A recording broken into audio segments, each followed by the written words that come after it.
پێم وایە ئەگەر خودی 500 ملیارەکە وەرگیرێ لەبەرەوەی داهاتی هەرێمی کوردستانیش خۆیان ئەڵەن 320مان هەیە ئەمە لەلایەک لەو لاشەوە داهاتی ئەو پەیمانان بۆ هێزی پێشمەرگایە پێم وایە ئەتوان موچەی پێدابینکەن بە دڵنیایەوە بەڵام ئەگەر هەرێمی خۆمە ڕقم و ژمارە یەک یەکەکاتە دووی تر ئەتوانیان تۆ لەوێ 500 و لەوێ 320 ئەماش 120 لێەوە زیاتر لە 900 ملیاریان پێویستە. ئەگەر من پێم وایە داهات لە هەرێمی کوردستانە زۆرە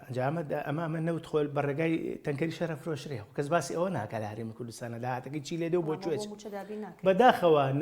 نەبوونی شەفافیت لە هەرێمی کوردستانە و پێشخستنی بەرژەوەندی حیزبی بەسەر بەرژەوەندی گشتیا کارەساتی گەوری لە هەرێمی کوردستانە قوڵخاندووە ئەمە یەکگرفتەکەم پێم وایە داهات لە هەرێمی کوردستانە زۆرە بەڵام لە دەستێکی ئەمین دانیە ئەوەیەکی زۆر نییە کە یاسای بجە چۆتە بواری جێبەجێکردنەوە و پێشتر وەزیری دارایی بانگی پەرلەمان کراوە بانگی لیژنەی دارایی کراوە و ئێستا یەکێک لەو کارانەی کە فراکسیۆنی یەکگرتو